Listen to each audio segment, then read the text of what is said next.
Hello guys, आज हम लोग आप आते हैं अगले नेक्स्ट टॉपिक पे। अभी तक का जो टॉपिक में हम लोगों ने पढ़ लिया था, कंप्लीट कर लिया था, वो क्या क्या था। पेंट आपने कंप्लीट कर लिया है, नोटपैड कंप्लीट कर लिया, वर्ड पैड कंप्लीट कर लिया, और आज हम लोग स्टार्ट करेंगे एमएस वर्ड। एमएस वर्ड का फुल फॉर्म होता है माइक्रोसॉफ्ट ऑफिस वर्ड। ठीक है, ये माइक्रोसॉफ्ट द्वारा बनाया गया सॉफ्टवेयर है, इसलिए हम लोग इसका नाम रखा हुआ है एमएस वर्ड रखा हुआ है। तो हम लोग आप आगे स्टार्ट करते हैं एमएस वर्ड को। तो एमएस वर्ड में क्या क्या चीजें मेनली अगर हम बात करें तो कहा जा सकता है कि वर्ड पैड जो होता है उस वर्ड पैड का ही बड़ा भाई है एमएस वर्ड। और इस एमएस वर्ड को हम लोग देखेंगे, जैसे वर्ड पैड में जितने भी टूल्स थे उन सारे टूल्स से और भी ज्यादा टूल्स इसमें एमएस वर्ड में दिए हुए हैं। एमएस ऑफिस में वैसे 3 चीजें हैं, एमएस वर्ड है, एक्सेल और पावर पॉइंट है, लेकिन फिलहाल हम लोग आज एमएस वर्ड स्टार्ट करने वाले हैं। और एमएस वर्ड पैड पे जो आप काम कर पा रहे थे उसी में और भी ज्यादा एक्स्ट्रा टूल्स इसमें मिलेंगे आपको। तो स्टार्ट करते हैं। आइए हम लोग स्क्रीन पे कैसे ओपन कर सकते हैं, सबसे पहले हम लोग ये देखेंगे। जैसा कि आपको ऑलरेडी पता है कि हम लोग सर्च बॉक्स में आकर के वर्ड टाइप करेंगे तो हमको मिल जाएगा, ऊपर वर्ड मिल रहा है, दिखाई दे रहा है आपको। ये हो सकता है, या फिर दूसरा ऑप्शन हमारे पास क्या हो सकता है, विंडोज आर प्रेस करके विनवर्ड हम वहां पे टाइप करेंगे, जो आपको ऑलरेडी पता है कि वो वहां से भी हम ओपन कर सकते हैं। जैसा कि आपने देखा, हमने ऑन प्रेस किया और ये वर्ड लिख करके हमने टाइप कर लिया है। ओके, अब इसके बाद ये ओपन हो जाता है। लेटेस्ट वर्जन है, 2013 होगा। इसकी वजह से यहाँ पे एक ब्लैंक डॉक्यूमेंट का ऑप्शन आ रहा है। अदरवाइज अगर आपने 2007 यूज किया है तो 2007 में ब्लैंक डॉक्यूमेंट जैसा कुछ लिख के नहीं आएगा और डायरेक्टली ओपन हो जाएगा। या फिर न्यू वर्जन, इसके न्यू वर्जन जितने भी हैं 13 के ऊपर के जितने भी, उन सब में ऐसे ब्लैंक डॉक्यूमेंट लिख के आता है। ब्लैंक डॉक्यूमेंट का मतलब बिल्कुल नई फाइल जिस पर हमको काम करना है। ओके, तो ये आपके सामने ओपन हो चुका है। ब्लैंक डॉक्यूमेंट पे डबल क्लिक करके हमने इसको ओपन कर लिया है। नाउ अब आपके सामने ये चीजें दिख रही हैं। यहाँ पे सबसे ऊपर जो दिख रहा है डॉक्यूमेंट 1 लिखा हुआ दिख रहा है। इस डॉक्यूमेंट 1 लिखा हुआ, इसी को हम बोलते हैं टाइटल बार। सबसे ऊपर वाला जो बार दिख रहा है उसको डॉक्यूमेंट 1 जिसपे लिखा है टाइटल बार होता है। इसके बाद यहाँ पे दिख रहा है आपको मिनिमाइज बटन दिख रहा है, मैक्सिमाइज बटन दिख रहा है, इसी को हम रिस्टोर डाउन भी बोलते हैं। और इसके बाद आपको यहाँ पे क्लोज बटन दिख रहा है। इन तीनों का यूज आपको ऑलरेडी पता है, ये मिनिमाइज करने के लिए, ठीक है। और मिनिमाइज होकर के टास्क बार पे आ जाता है। ये मैक्सिमाइज करने के लिए मतलब पूरे फुल स्क्रीन पे आ जाएगा, या रिस्टोर डाउन हो जाएगा। रिस्टोर डाउन का मतलब इतना बड़ा जब हो जाता है ये, तो इसको हम रिस्टोर डाउन कहते हैं। पूरे विंडो का छोटा पार्ट होगा। और इसके बाद अगर आप इस पे फुल दोबारा क्लिक करते हो तो ये पूरे कंप्लीट स्क्रीन पे चला जाता है, मतलब कंप्लीट स्क्रीन के बराबर। इसको हम मैक्सिमाइज बोलते हैं। क्लोज का आपको पता ही है, क्लोज कर सकते हैं हम इसको। इसके बाद यहाँ पे आपको कुछ ऑप्शंस दिख रहे हैं। होम दिख रहा है, इंसर्ट दिख रहा है, डिजाइन दिख रहा है, लेआउट दिख रहा है, रेफरेंस दिख रहा है, मेलिंग दिख रहा है, रिव्यू, इस तरीके के करके बहुत सारे ऑप्शंस दिख रहे हैं। ये सारे क्या हैं, ये सारे के सारे आपके टैब्स हैं। ये डिफरेंट डिफरेंट टाइप के टैब्स यहाँ पे दिखाई दे रहे हैं आपको। ये सारे टैब हैं, ठीक है। होम टैब, इंसर्ट टैब, इस तरीके से करके हम इसको बोल सकते हैं। तो 1 बाय 1 हम लोग हर टैब के बारे में डिटेल समझेंगे और उसके बारे में जितनी भी टूल्स उसमें दिए हैं उन टूल्स को हम लोग समझेंगे। तो यहाँ पे दिख रहा है, सबसे पहले हम लोग होम टैब की बात करें तो होम टैब पे जैसे हमने क्लिक किया उससे रिलेटेड जितने भी ऑप्शंस हैं वो सारे ऑप्शंस आपको खुलते हुए दिखाई दे रहे हैं। और सबसे नीचे आपको यहाँ पे दिखेगा ये पेज 1 ऑफ 1 जिस पे लिखा हुआ दिख रहा है आपको। ये क्या है, ये आपका स्टेटस बार है। इस पे आपकी डिटेल्स, स्टेटस दिखाई देता है। पेज पे जो भी हम करते हैं उससे रिलेटेड स्टेटस यहाँ पे शो होता है। तो सबसे पहले इंसर्ट, अगर हम होम की बात करें तो होम में यहाँ पे आपको एक दिख रहा है क्लिपबोर्ड दिख रहा है, फॉन्ट दिख रहा है, पेज पैराग्राफ दिख रहा है, स्टाइल दिख रहा है, एडिट दिख रहा है, इस तरीके से करके बहुत सारे ऑप्शन हैं। सबसे पहले हम लोग फॉन्ट पे आते हैं, जो आप वर्डपैड में पढ़ चुके हैं, वही सारी चीजें यहाँ पे लिखी हुई हैं ऑलरेडी, ठीक है। तो हमने यहाँ पे सनराइज टाइप कर लिया। टाइप करने के बाद यहाँ पे देखिए फॉन्ट स्टाइल, पहले तो हम इसकी साइज बड़ी कर लेते हैं। यहाँ से भी आप बड़ी कर सकते हैं, यहाँ से भी क्लिक करके, या फिर आप यहाँ पे जो ये दिया हुआ इससे भी आप बड़ा कर सकते हैं। यहाँ पे जितने भी टूल्स आपको दिखाई दे रहे हैं, हर एक टूल्स के पास जैसे आप अपना कर्सर ले जाएंगे तो आपको दिखाई देगा कि कर्सर ले जाते ही उसका नाम और उसका काम दोनों वहां पे दिखाई दे रहा होता है, और साथ साथ में शॉर्टकट भी बता रहा होता है हर एक टूल के साथ। तो ये चीजें आपको जरूर मिलेंगी। हमने सेलेक्ट कर लिया, साइज बड़ी कर लिया, साइज छोटी भी हम इससे कर सकते हैं। ये ऑप्शन जो दिख रहा है, इसके बाद हम बोल्ड कर सकते हैं, इटैलिक कर सकते हैं, अंडरलाइन कर सकते हैं। अगर आप दोबारा इसी पे क्लिक करते हैं तो क्या होगा, वो चीजें हट जाएंगी। पहली बार क्लिक करने पे अप्लाई होती हैं, दूसरी बार क्लिक करने पे हट जाती हैं। अंडरलाइन की बात अगर हम करें तो अंडरलाइन में आपको ये दिखेगा डबल अंडरलाइन, और ये सब भी डॉटेड लाइन भी दिख रहे हैं, और कर्व वाले भी दिख रहे हैं। तो जैसा आपको चाहिए वैसा आप यूज कर सकते हैं अपने अकॉर्डिंग, रिक्वायरमेंट के अकॉर्डिंग, ठीक है। One thing more is that कि इसमें जितना चाहे उतने पे सेलेक्ट करके आप काम कर सकते हैं। जो भी काम आपको करना है, जितने का सिलेक्शन आपने किया उतने पे ही अप्लाई कर सकते हैं, ठीक है। इसके बाद यहाँ पे एक आपको स्ट्राइक थ्रू दिख रहा है, इसका नाम स्ट्राइक थ्रू है। स्ट्राइक थ्रू पे सेलेक्ट करके आप स्ट्राइक थ्रू पे क्लिक कर सकते हैं। जितने को आपने सेलेक्ट किया होगा उस पर स्ट्राइक थ्रू अप्लाई हो जाएगा। स्ट्राइक थ्रू का मतलब ये होता है कि चीज़ों को हाईलाइट करने के लिए हम करते हैं। जैसे नॉर्मली आपको अगर बात करें तो देखा होगा आपने, बुक्स वगैरह की प्राइस होती है, कुछ प्राइस दी हुई ऑलरेडी, उसको काट करके फिर दूसरी प्राइस वहाँ पे शो हो रही होती है, तो उसका मतलब यही होता है कि उसको हाईलाइट करने के लिए मैंने यूज करते हैं। दोबारा सेलेक्ट करके क्लिक करेंगे, ये हट जाएगा। ए स्क्वायर प्लस बी स्क्वायर ऐसा कुछ अगर आपको लिखना है तो A2 हमने लिखा, और लिखने के बाद यहाँ पे देखिए सब स्क्रिप्ट और सुपर स्क्रिप्ट दिया हुआ है। जो स्क्वायर वाला पार्ट है उसको हम सुपर स्क्रिप्ट बोलते हैं, और जिसमें नीचे आ जा रहा होता है x1 x2 a1 a2, मतलब 2 जो है 2 वाला पार्ट जो है वो नीचे आएगा तो उसको हम कहते हैं A2A दिख रहा है आपको, इसको हम क्या बोलेंगे, इसको हम सब स्क्रिप्ट बोलते हैं। इसके जस्ट बाद यहाँ पे आपको दिख रहा है ये, ठीक है, ये जो दिख रहा है ये क्या है, ए लिखा हुआ, मतलब यहाँ पे डिजाइन्स में लिखे हुए, मतलब इन्हीं सारी चीजों को, कोई भी चीज जो आप लिखना चाहते हैं उसको आप डिजाइन्स वे में लिख सकते हैं, जैसा कि यहाँ पे दिखाई दे रहा है। कोई भी डिजाइन जो आपको अच्छी लग रही है उस पर आप क्लिक कर लेंगे, यहाँ पे मिल जाएगा।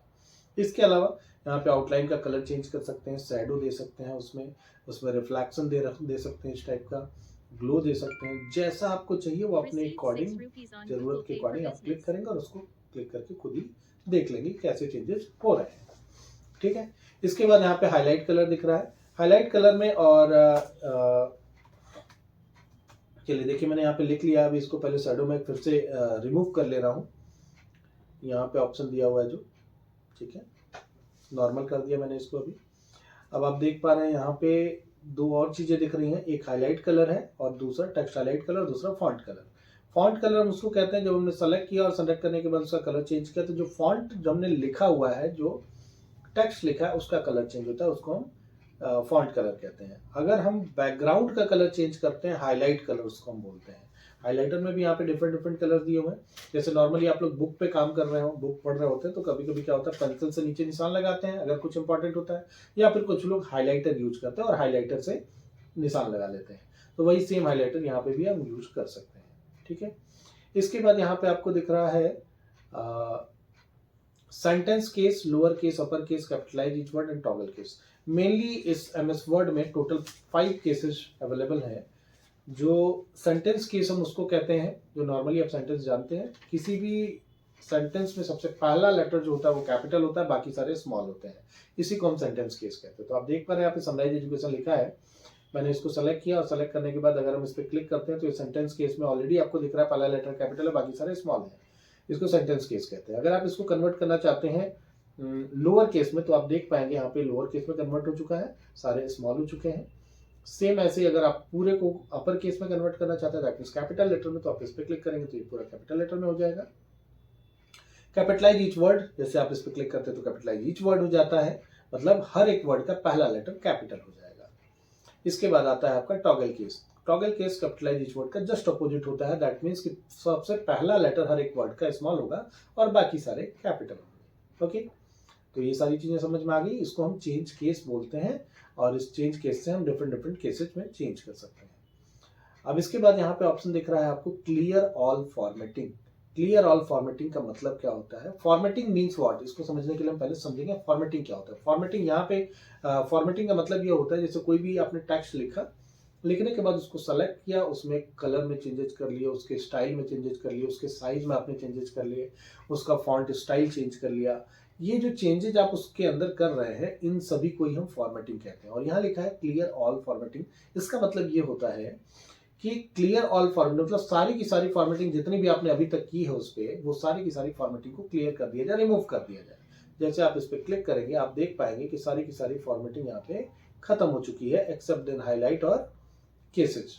तो केसेज में कोई चेंजेस नहीं होते, लेकिन फॉर्मेटिंग हमने आपको बताया उसकी साइज वगैरह, कलर वगैरह में जो चेंजेस हुए थे वो सारी चीजें हट चुकी हैं। अब फिर से इसको हम लोग सेंटेंस केस में भी कर लेते हैं और इसकी साइज बढ़ा लेते हैं ताकि हमको प्रॉपर्ली दिखाई दे। तो ये क्लियर फॉर्मेटिंग समझ में आ गया आपको। इसके बाद हम बात करेंगे अब यहाँ पे ये फॉन्ट टैब, फॉन्ट वाला जो ये था पार्ट था, ये वाला हम लोगों ने कंप्लीट कर लिया है। तो अब हम लोग पैराग्राफ वाले पार्ट पे आते हैं। पैराग्राफ वाले में आपको सबसे पहले दिख रहा है यहाँ पे बुलेट दिख रहे हैं। बुलेट पे काम कैसे करते हैं, यहाँ पे देखिए कुछ चीजें मैंने लिख रखी हैं। अगर हम सेलेक्ट करते हैं इसको, जैसे सपोज दैट यहाँ पे हमने फ्रूट्स डाल रखा है, लिखा हुआ है फ्रूट्स।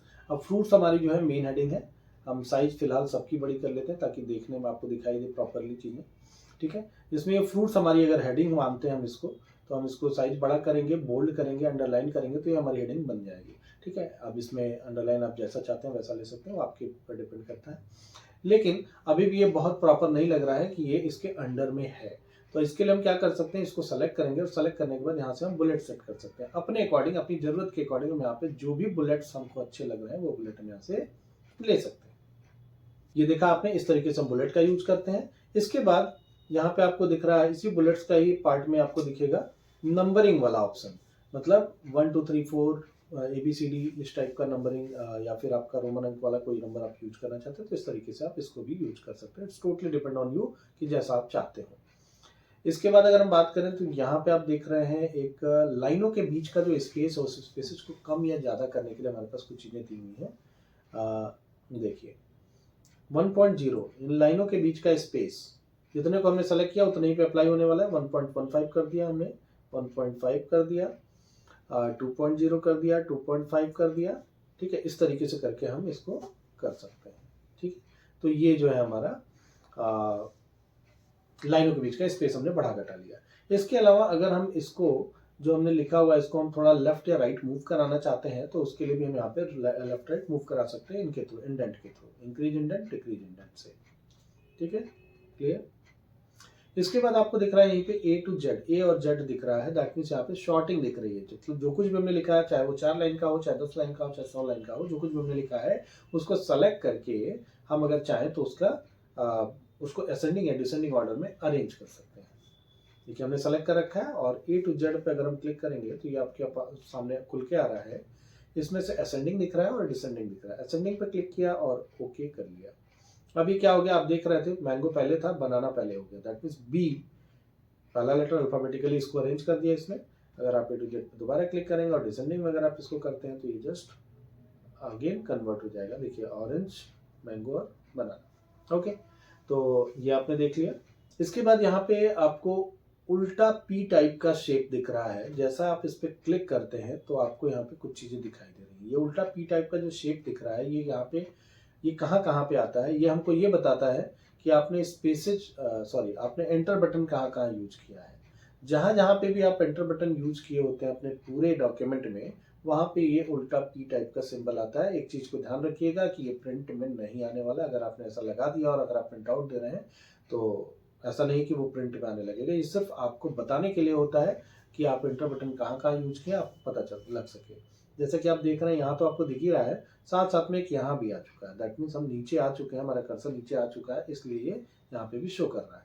इवन एक और चीज इसके साथ साथ में होती है, अभी हम यहाँ पे अगर लिख लेते हैं, देखिए मैंने एक और वर्ड यहाँ पे ऐड किया। आप देख पा रहे हैं ऑरेंज और कुमार के बीच में एक स्पेस है। तो जहां भी स्पेस आपके इस डॉक्यूमेंट में यूज हुआ होगा, वो सारा स्पेस की जगह पे डॉट शो करेगा। लेकिन कब, जब आपने इस पे टिक किया है। इसको शो और हाइड के नाम से जाना जाता है और इसका शॉर्टकट भी यहाँ पे दिया हुआ है। तो जैसे आप इस पे क्लिक कर देंगे दोबारा से तो ये सारी चीजें हट जाएंगी। जैसा कि आपने देखा था यहाँ पे डॉट आ रहा था, वो डॉट इसलिए आ रहा है क्योंकि वो स्पेस को डिनोट करता है। ठीक है, स्पेस को डिनोट करता है। तो ये क्लियर हो गया। इसके बाद हम बात करेंगे, यहाँ पे दिख रहा है आपको, ये जो है थीम कलर है। कोई भी चीज आपने लिख रखा है, सेलेक्ट करके उसका थीम कलर अगर आप चाहें तो अपने अकॉर्डिंग चेंज कर सकते हैं, रिक्वायरमेंट के अकॉर्डिंग। नहीं रखना है आप Ctrl Z करके हटा भी सकते हैं। इसके बाद यहाँ पे आपको दिख रहा है बॉर्डर दिख रहा है। जो कुछ भी आपने यहाँ पे लिख रखा है उसको सेलेक्ट करके उस पर आप बॉर्डर दे सकते हैं। Left border, right border, top border, bottom border, उनके बीच का बॉर्डर, या फिर आउटलाइन बॉर्डर या इनसाइड बॉर्डर, जैसा भी आप चाहते हैं। यहाँ पे हर तरह के बॉर्डर यहाँ पे दिए हुए हैं। 1 बाय 1 आप उनको क्लिक करके अप्लाई करके देख सकते हैं कि कौन सा बॉर्डर कैसे काम कर रहा है। इसके अलावा यहाँ पे ड्रॉ टेबल का ऑप्शन भी दिया हुआ है। अगर हम बात करें तो यहाँ पे सबसे नीचे एक ड्रॉ टेबल का ऑप्शन भी दिया हुआ है। आप उस पर क्लिक करेंगे और क्लिक करने के बाद अपने अकॉर्डिंग यहाँ पे जैसा टेबल आपको चाहिए वैसा टेबल आप खुद से क्रिएट कर सकते हैं। जैसा कि आप देख पा रहे हैं यहाँ पे स्क्रीन पे, मैं यहाँ पे टेबल क्रिएट कर रहा हूँ। अकॉर्डिंग टू योर रिक्वायरमेंट आप यहाँ पे टेबल क्रिएट कर सकते हैं जैसा आपको चाहिए। डिलीट कर देंगे, डिलीट हो जाएगा, इरेजर से इरेज हो जाएगा। जैसे हम ये बनाते हैं ड्रॉ टेबल तो ऑटोमेटिकली ये टेबल लेआउट ओपन हो जाता है। इसके अलावा हम यहाँ पे एक हॉरिजॉन्टल लाइन भी यूज कर सकते हैं। जैसे हम इस पर क्लिक करेंगे तो क्लिक करते ही यहाँ पे एक हॉरिजॉन्टल लाइन आ जाती है। बॉर्डर एंड शेडिंग का ऑप्शन भी दिया हुआ है। इसी सेम पेज पे अगर आप कोई बॉर्डर या शेडिंग देना चाहते हैं तो आप यहाँ पे दे सकते हैं। चलिए यहीं बता देता हूँ। बॉर्डर सेटिंग अभी आगे भी आएगा, लेकिन फिलहाल चलिए इसको आगे देखते हैं हम लोग। बॉर्डर एंड सेटिंग अभी जब आगे इसमें डिजाइन में भी आएगा ये, या इंसर्ट में आएगा, तो वहाँ पर हम लोग देखेंगे प्रॉपरली, थोड़ा डिटेल में दिया हुआ है। तो ये सारी चीज़ें क्लियर हो गई। अब पैराग्राफ वाला पार्ट भी हमने कंप्लीट कर लिया है। ओके, अब हम लोग आते हैं आगे। यहाँ पे जो ऑप्शन ये जो दिख रहा है आपको, जब आप इस पर क्लिक करते हैं तो इससे रिलेटेड सारे ऑप्शंस यहाँ पे भी खुल के आ जाते हैं। यहाँ से भी आप चेंजेस कर सकते हैं। वही ऑप्शन जो यहाँ पे इसके अंदर में दिख रहा है वो ऑप्शन प्रॉपरली खुल भी जाएंगे। सेम ऐसे ही यहाँ पे भी है। तो ये चीज़ें आप देख सकते हैं, अपने अकॉर्डिंग कर सकते हैं। यहाँ पे जो सबसे कम, यहाँ एक अगर हम बात करें लाइन ऐड स्पेस या रिमूव स्पेस की जो बात कर रहे हैं अगर हम, तो लाइनों के बीच का जो स्पेस है उन स्पेसेस को कम या ज़्यादा करने के लिए देखिए रिमूव स्पेस आफ्टर पैराग्राफ दिया हुआ है। यहाँ पे एक और ऑप्शन, यहाँ तो जो दिया हुआ साइज वो दिया ही हुआ है, इसके अलावा यहाँ पे एक और ऑप्शन दिया हुआ है रिमूव स्पेस आफ्टर पैराग्राफ। इससे क्या होता है, और ज़्यादा स्पेसेस रिमूव हो जाते हैं। अभी आप देख रहे थे थोड़ी देर पहले यहाँ पे स्पेसेस ज़्यादा दिख रहे थे, लेकिन अब यहाँ पे स्पेस नीचे भी कम हो गया है। One thing more is that here कि यहाँ पे लाइन स्पेसिंग ऑप्शन में यहाँ पे जो सबसे मिनिमम है वो 1.0 दिख रहा है, लेकिन अगर आप चाहते हैं कि इसको और भी ज़्यादा, इससे भी ज़्यादा कम कर लिया जाए, या फिर 3.0 से सबसे लास्ट दिया उससे भी ज़्यादा बढ़ा लिया जाए, तो आप लाइन स्पेसिंग ऑप्शन में जाएंगे और यहाँ पे अपने अकॉर्डिंग जितना आप चाहें, जैसा कि हम देख पा रहे हैं 0.9 हमने यहाँ पे कर दिया, तो इसको हम कर सकते हैं अपने अकॉर्डिंग। देखिए और कम स्पेसेज हो चुके हैं। पैराग्राफ हमने खत्म कर लिया। अब इसके बाद हम आते हैं यहाँ पे स्टाइल में। इस स्टाइल में जो ऑप्शन दिया हुआ है, यहाँ पे आप देख पा रहे हैं कि डिफरेंट टाइप की हेडिंग्स दी हुई है। हेडिंग 1, हेडिंग 2, हेडिंग 3, इस तरीके से करके नॉर्मल और भी डिफरेंट सब टाइटल वगैरह टाइप का चीज़ें यहाँ पे दिख रही हैं आपको। तो जितने भी ये रिटर्न डेटा दिख रहा है, जितना भी रिटर्न डेटा हुआ दिख रहा है, ये सब डिफरेंट फॉर्मेट के हेडिंग्स बना के यहाँ पे रखे हुए हैं। सपोज दैट आप कोई काम कर रहे हैं और काम करने में आपके पास टाइम कम है। अगर आपको सपोज दैट आपने कोई प्रोजेक्ट बना रखा है, उस प्रोजेक्ट में बहुत ढेर सारा समय लगने वाला है और आपके पास टाइम कम है, उस टाइम को यूटिलाइज करने के लिए आपके पास ये ऑप्शन दिया हुआ है कि अगर आप सेलेक्ट करके जितना भी काम आपको करना है उसमें, जैसे सपोज दैट प्रोजेक्ट जो बना रखा है उसमें हर एक पेज पर 2-4 हेडिंग्स हैं। अब एक हेडिंग को बनाने के लिए आपको भी पता है कि हेडिंग को बनाने के लिए हमको क्या करना पड़ेगा, सेलेक्ट करेंगे, साइज बड़ा करेंगे, छोटा करेंगे, बोल्ड करेंगे, कलर चेंज करेंगे, इतना सारा कुछ मुझे करना पड़ेगा। और हम चाहते हैं, हमारे पास टाइम कम है और जल्दी मुझे करना है, तो हमारे पास ऑप्शन यहाँ पे रेडीमेड हेडिंग्स दी हुई है। रेडीमेड हेडिंग्स हम इनको कह सकते हैं। आप क्या करेंगे, सेलेक्ट करेंगे और सेलेक्ट करने के बाद ऑटोमेटिकली इसमें से जो हेडिंग आपको पसंद आ रही है बस उस पर आपको क्लिक कर देना, वो एज ए हेडिंग ट्रीट होने लगेगा। बाकी के कंपेरिजन में, बाकियों के कंपेरिजन में वो एज ए हेडिंग बन जाएगा। ठीक है, तो अपने अकॉर्डिंग जैसा आपको चाहिए वैसा आप कर सकते हैं। यहाँ से क्लियर फॉर्मेटिंग मतलब उसको पूरी तरह से खत्म भी कर सकते हैं, और क्रिएट स्टाइल, अपनी स्टाइल भी आप यहाँ से क्रिएट कर सकते हैं रिक्वायरमेंट के अकॉर्डिंग अपने। इसके अलावा one thing more is that, इस पैराग्राफ में एक चीज हम लोग यहाँ पर भूल गए हैं, वो हम लोग यहाँ पर फिर से देख लेते हैं। यहाँ पे दिया हुआ है आपका अलाइनमेंट दिया हुआ है। टोटल 4 टाइप के अलाइनमेंट्स यहाँ पे होते हैं MS वर्ड में। Left alignment, centre alignment, right alignment और जस्टिफाई अलाइनमेंट। इस अलाइनमेंट को समझने के लिए हमारे पास यहाँ पे उस टाइप का डेटा अवेलेबल फिलहाल अभी नहीं है। मैं यहाँ पे वो डेटा क्रिएट कर ले रहा हूँ। आप MS वर्ड में ये फॉर्मूला यूज करके कुछ डेटा अभी ले सकते हैं, आप भी ले सकते हैं, जैसा कि मैंने अभी लिया। तो हमने खूब ढेर सारा डेटा यहाँ पे इकट्ठा कर लिया है, और अब हमको करना क्या है, ये अलाइनमेंट समझना है। आप सेलेक्ट कर लीजिए पूरे को, और देखिए लेफ्ट अलाइनमेंट का मतलब ये होता है लेफ्ट साइड से बिल्कुल ये बराबर दिख रहा है, तो इसी को लेफ्ट अलाइनमेंट कहते हैं। लेफ्ट साइड से बराबर है, दैट मींस लेफ्ट अलाइनमेंट लगा हुआ है। अगर ये राइट साइड से भी बराबर होता है तो इसको हम राइट अलाइनमेंट कहते हैं। जैसा कि अभी हम बात करें, कंट्रोल से हमने सेलेक्ट किया और अब हमने राइट अलाइनमेंट पे क्लिक कर लिया। अब आप देख पा रहे हैं राइट साइड से बराबर, लेकिन लेफ्ट साइड से नहीं है। यही अगर आप चाहते हैं सेंटर से भी अलाइनमेंट हो जाए, तो लेफ्ट और राइट दोनों में से किसी से भी बराबर नहीं रहेगा और सेंटर पे आ जाएगा, इस तरीके से। इसके बाद अगर हम बात करें, यहाँ पे एक जस्टिफाई भी दिया हुआ है। जस्टिफाई का यूज बहुत बढ़िया है। आप किसी भी बुक में या फिर कहीं पे भी प्रोफेशनल जगहों पे देखेंगे तो जस्टिफाई अलाइनमेंट ही सेट किया जाता है। इससे लुक आपका जो है, आपका जो डॉक्यूमेंट है उस डॉक्यूमेंट का लुक बहुत अच्छा हो जाता है। जैसा कि आप देख पा रहे हैं स्क्रीन पे, दोनों साइड से चीजें बराबर हो चुकी हैं और ये काफी अच्छा लुक दे रहा है। ठीक है, तो ये इतनी सारी चीजें हम लोगों ने देख ली हैं। तो फिलहाल अभी आप लोग क्या करेंगे, पहले जितनी भी चीजें अभी आज आपको बताई गई हैं इन सारी चीजों को कवर करेंगे। बाकी जो पार्ट बच रहा है, इसी होम टैब में ही चीजें बच रही हैं। अभी पेस्ट दिख रहा है, फॉर्मेट पेंटर दिख रहा है, क्लिपबोर्ड दिख रहा है, ये सारे ऑप्शंस क्या होते हैं ये समझना है। फिर फाइंड रिप्लेस वगैरह वाले ऑप्शन भी हम लोग समझेंगे। तो फिलहाल आज के लिए इतना ही। इसके आगे नेक्स्ट टॉपिक जो बचे हुए पार्ट हैं वो आपको नेक्स्ट वीडियो में मिलेंगे। Okay, thank you.